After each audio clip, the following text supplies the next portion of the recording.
नमस्कार, मैं ममता बच्चन अपने चैनल में आपका स्वागत करती हूँ। कैसे हैं? उम्मीद करती हूँ अच्छे होंगे। तो मैं आज बात करने आई हूँ एक ऐसे बिज़नेस मॉडल की, जिसने लाखों लोगों की ज़िंदगी को बदल के रख दिया है और जिसका नाम है नेटवर्क मार्केटिंग।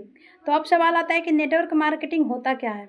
तो नेटवर्क मार्केटिंग एक ऐसा बिज़नेस है, जहाँ पे कोई भी व्यक्ति बिना किसी बड़े निवेश के अपने कारोबार को शुरू कर सकता है। और यहाँ पे लोग सिर्फ प्रोडक्ट की सेलिंग नहीं करते हैं, बल्कि एक नेटवर्क बनाते हैं और उन व्यक्तियों द्वारा की गई मेहनत और बिक्री से उन्हें भी इनकम की प्राप्ति होती है। इसे हम मल्टी लेवल बिजनेस या फिर डायरेक्ट सेलिंग भी कहते हैं। तो आज के समय में नेटवर्क मार्केटिंग की ज़रूरत क्यों है? तो जैसा कि आज के टाइम में, आज के समय में लोगों को एक्स्ट्रा इनकम की आवश्यकता होती है, तो इसलिए हमें डायरेक्ट सेलिंग का बिज़नेस करना चाहिए। तो मैं कुछ बिंदुओं पे प्रकाश डालने का प्रयास करूँगी।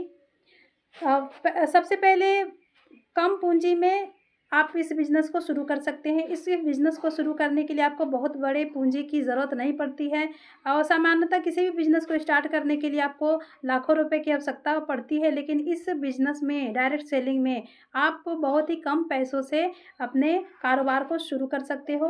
और फिर है रोज़गार और सेकंड में है रोज़गार और आर्थिक आत्मनिर्भरता। आज के समय में नौकरी मिलना बहुत ही मुश्किल है, ना के बराबर है। अगर किसी व्यक्ति को नौकरी है भी, तो उससे उसके सपने पूरे नहीं हो सकते हैं और नेटवर्क मार्केटिंग आपके सारे सपनों को पूरा करती है और आपको खुद का कारोबार देती है। थर्ड में है कौशल विकास यानी स्किल डेवलपमेंट। यहाँ व्यक्ति अपनी बात को करना, समझना और टीम बनाना सीख जाता है और ये हुनर उसे जीवन भर काम देने वाला है। थर्ड में है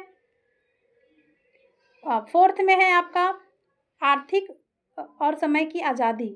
यहाँ हर एक व्यक्ति को कंपनी आर्थिक आज़ादी देती है और फिर समय की भी आज़ादी यहाँ पे आपको मिलती है। आर्थिक रूप से कंपनी आपको यहाँ पे मजबूत बनाती है। और फिफ्थ में है आपको हर वर्ग के लोग यहाँ पे काम कर सकते हैं। अगर आप कोई स्टूडेंट हो, हाउसवाइफ हो या फिर आप नौकरी में क्यों ना हो या फिर रिटायर हो गए हो, आप सभी लोग इसमें अपना काम कर सकते हैं। और सिक्स्थ में है देश विस्तार, यानी कि डिजिटल टाइम में इस बिज़नेस को एक देश से दूसरे देश तक पहुंचाना काफ़ी आसान हो गया है। कोई भी इस बिज़नेस को आराम से हम डिजिटल तरीके से एक देश से दूसरे देश तक आराम से पहुंचा सकते हैं। तो मैंने इन सब बातों को रखने का प्रयास किया है। आशा करूँगी कुछ गलतियाँ हो गई हो तो उसके लिए क्षमा याचना। और इन्हीं सब बातों से मैं अगला वीडियो लेकर आऊँगी और आई होप मैं उसमें कुछ अच्छा बता सकूँ आपको। तब तक के लिए बहुत बहुत धन्यवाद। प्लीज़ मेरे चैनल को सब्सक्राइब करें, लाइक करें, शेयर करें। धन्यवाद।